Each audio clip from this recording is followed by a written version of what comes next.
Everyone, welcome to another exciting edition of Words, Images, and Worlds. On this episode, I am delighted to be talking with someone who has worked on a number of titles. I'll mention them because I so often do.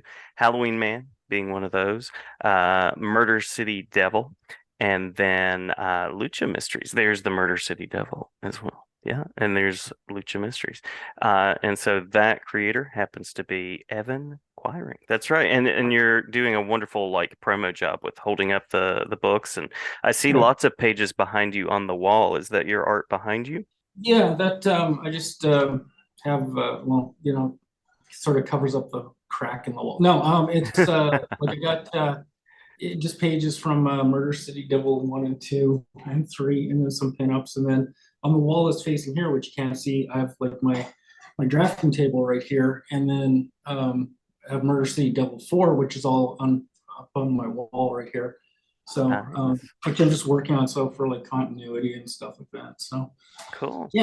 I was just assuming it was like a Shawshank thing where like you were tunneling out, but you were covering it up, and I was going to offer to mail you like a Raquel Welch poster if you would. Okay, sure. You're a Rita Yeah. Hayworth. Yeah, yeah, yeah. No, I'm actually just waiting for the lightning to strike, and no, I like my apartment here, so yeah, it's pretty nice.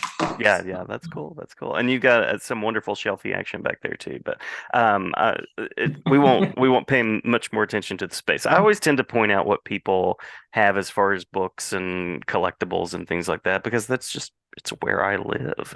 Yeah, It's right. Yeah, totally. Right. Yeah. yeah. Yeah. So curious about one of the questions I usually look to start with is something like what connected you with the space of comics?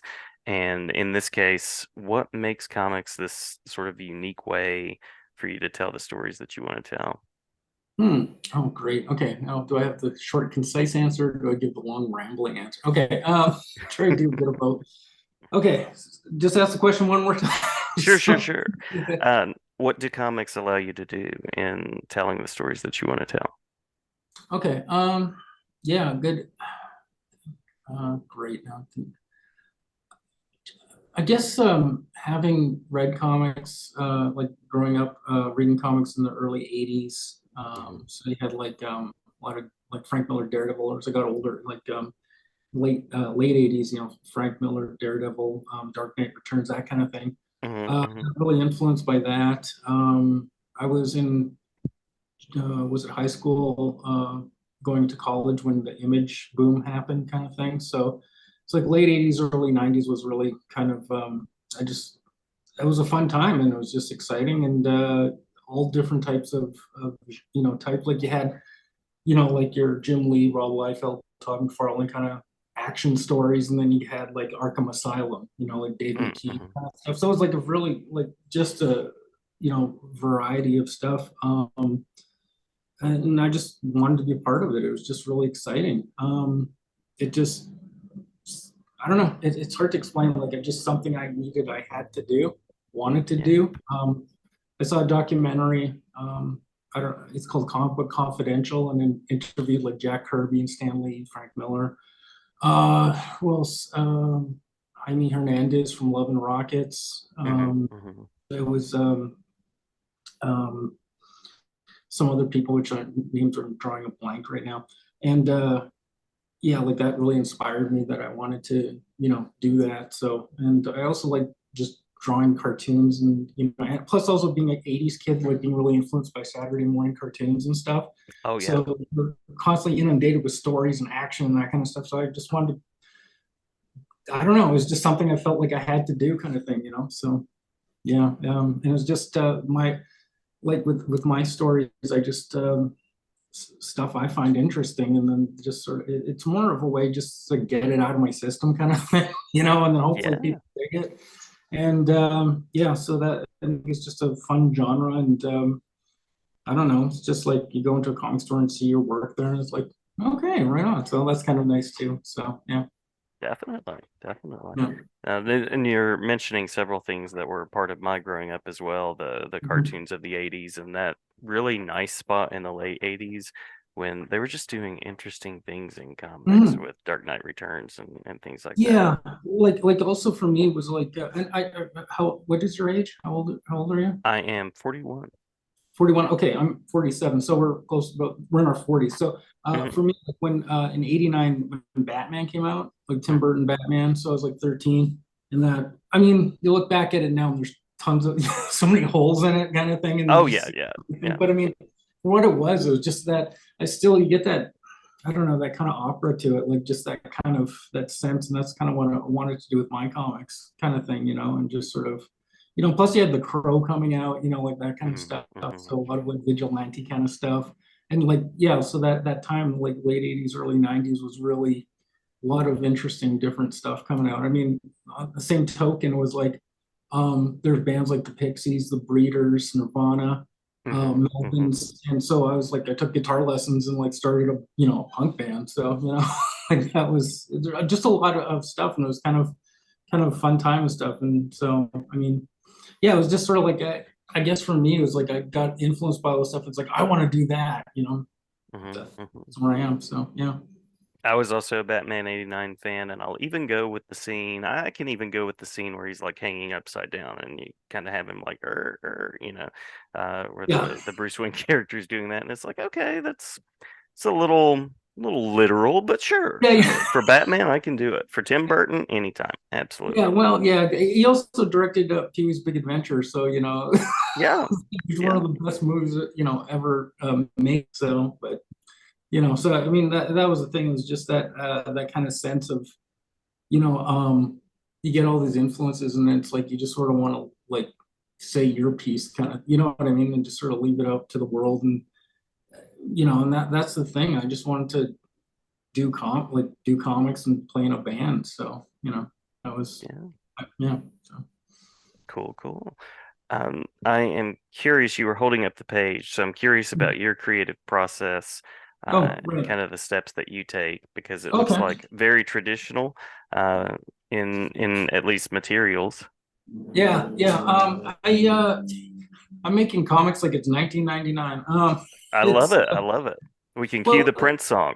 All the yeah, right. references to Yeah, '89 here. I love yeah, right. it. Yeah. Well, that was I don't know. Like, I mean, it's just that kind of. I mean, like for my comics here, like, I mean, it's sort of like a hybrid. Like I'll do the original artwork. Um, like I'll do it on the two-ply bristle board. This is like inking in progress right here.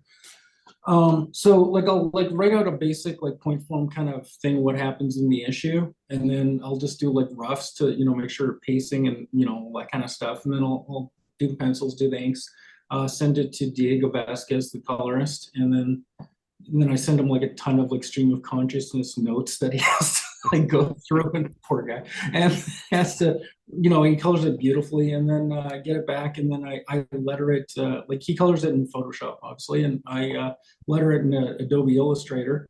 So it's sort of like hybrid, like the pencils and inks are done like on paper, and then the rest is done with digitally. So, and then you just go and you send it off to the printer, and you get your comic, and it's like, I don't know. It's also another thing as a creator. It's like one of the best feelings is like getting your books back from the printer, Oh and just yeah. sort of, like I'll just go through and read it, and just sort of, and then it's like, okay, on to the next one, kind of thing. So it's, like that. So I apologize for the lighting here, ladies and gentlemen. This is just, but hey, that's where we're at. But yeah, like that. So that's pretty much the process. Is pretty just write it out, and then you kind of draw the thing up and get it colored, and then letter it. And usually when I'm lettering, that's usually when a lot of changes will happen, because I'll have like, oh, this phrasing is better, or this line's better, or I don't have any room in this panel. I gotta Right, right. seriously edit and stuff like that. But I mean, I have the basic idea of what I want to get, and what I want to like say with the issue and stuff like that, but also just sort of like, a lot of times I got to catch myself, because I'll get like too, if you like write a story, then you have to like back away from it for a second and be like, okay, what was I doing here? You just sort of go, and then it's like, okay, well, we'll save that for, add that into another issue or something like that. So, but also like for me with like Murder City Double, it's well, it's originally 9 issues. I might make it 10 now, but Mhm. it's like 9 issues. I'm already on issue 4, so it's like beginning, middle, end kind of thing. So it's just serious. Like same with like Lucha Mystery. I got like originally when I wrote the thing with the basic plot, I had it for like 20 issues, and I'm like, no one's gonna. It's like, okay, just it's like let's just have it at 10.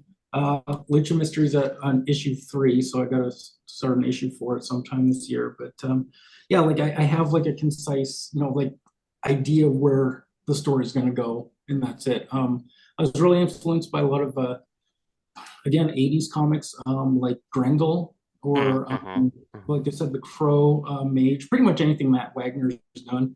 But like the Crow as well. But there's always been like an end to the story, like there's a direction it's going to go, and then that's it, or better example, Nexus, right? Oh yeah, yeah. Love the continuity of Nexus. Well, Steve Rude's art's great, but it always had like an ending to their story. And if they came up with something else, it's like, well, we can do something else. But it's like if something happened in Nexus 20 years ago, then it happened 20 years ago. Like I like that real time kind of continuity. I think like Eric Larson does it with Savage Dragon, that it's, and Hmm. I find that really interesting with the story. Like if they could do that with, God forbid, they do it with like Batman or Spider-Man. I get it that it's IPs and it makes, you got to keep it kind of status quo. I get that, but it'd be really interesting to be like you know someone else. Well, they did it with Miles Morales. You know what I mean? But Hmm.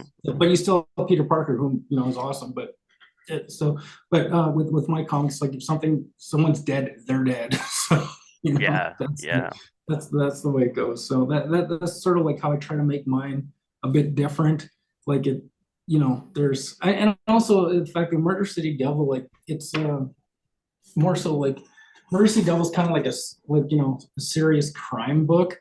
Hmm. So in this line of work, you're not things aren't going to last for too long unless you just quit and get out of Dodge, kind of thing. So that's another thing there. So yeah. Nice, nice. Well, I am curious, as you've been working in comics and making comics, what you've learned in the process so far, and curious about some of the best experiences so far as well. Oh, yeah. God, it'll break your heart. No, it's I've heard I, that. I've heard yeah. that. No, it's.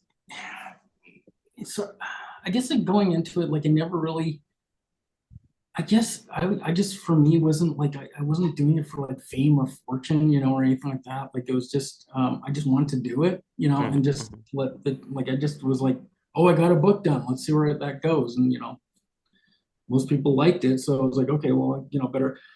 That's this thing is just don't have get for me. My only expectation is just get your issue done, Hmm. and Hmm. just like and then market, you know what I mean, that kind of thing. Because like a lot of few creators I know that get so disheartened that it's like, well, what were you like, like this, it's a creative process. You never know what's gonna, you know what I mean, like sometimes things take off and great, sometimes they don't, or sometimes they get picked catch on years, decades later. Hmm.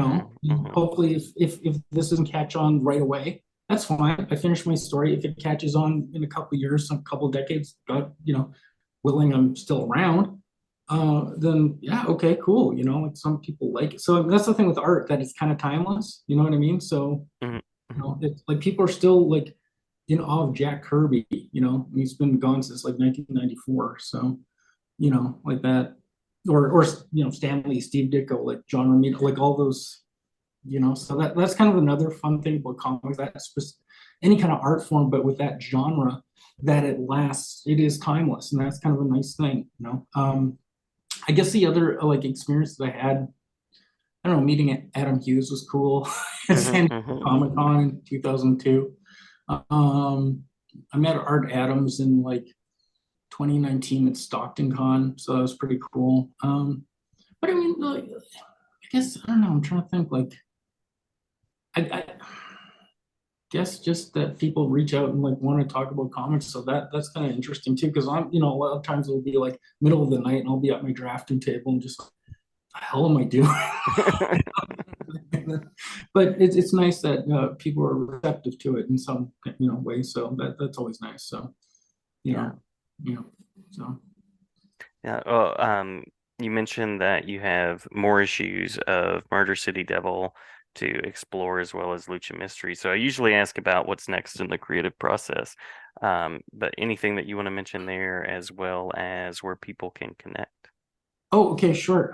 Yeah, like I said, Murder Sea Devil is like supposed to be 9. I might make it 10.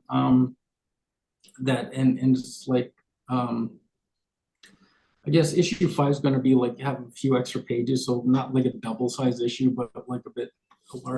There's more happening. Hmm. Um, I'm trying to think. Just like hopefully, like I want like Murder Sea Devil either like the series done by end of 2025, early Hmm. 2026, that kind of thing.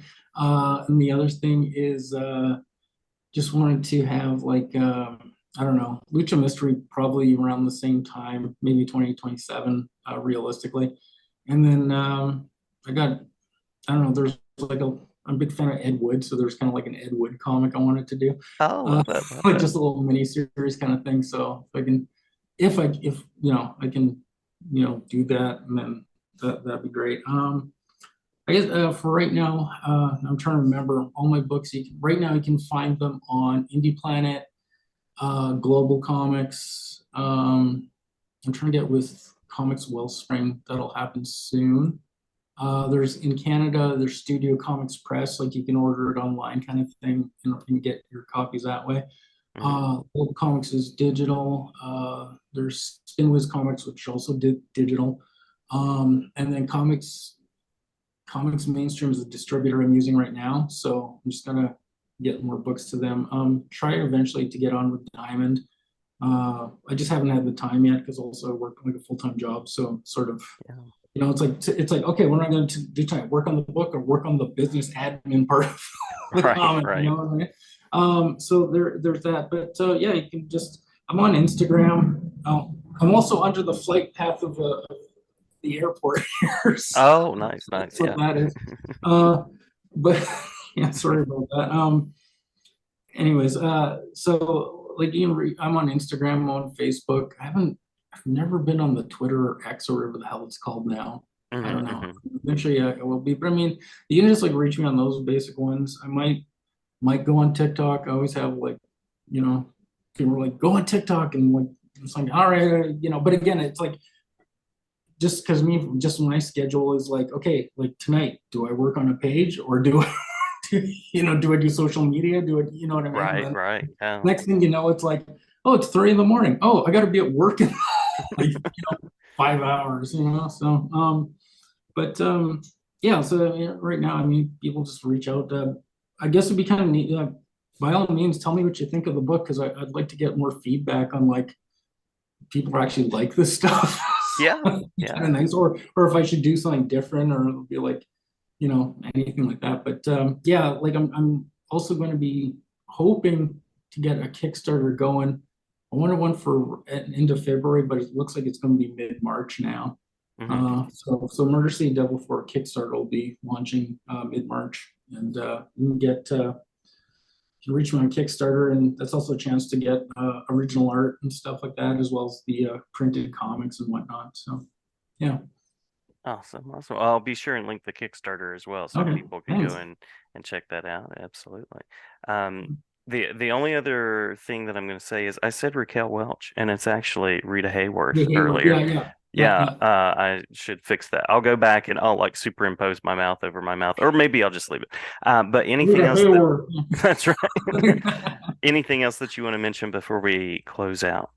uh, yeah, you know what? I'm gonna remember as soon as we do close out. Like, oh wait, yeah, just tell me if people like you can reach me on Facebook. You can it's still a thing. Instagram, you can reach me on there. Just yeah, if you want to check it out or just say hi or whatever like that. Kind of busy to do commissions at the time so right now because again, there's just only so many hours in a day kind of things. So Hmm. uh, right now, I'm just trying to get my books out and on time because I'm really trying not to have it just one book a year. I want to do at least see if I can do two, maybe three a year. Yeah. So hopefully. But yeah, just say hi, check out, keep an eye on the Kickstarter. Oh, I just want to also just one thing. Can I do one more thing? Of Just course, of course. I just recently was part.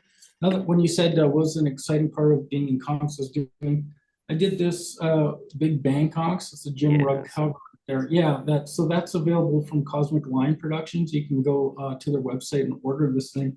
And let's see if I can.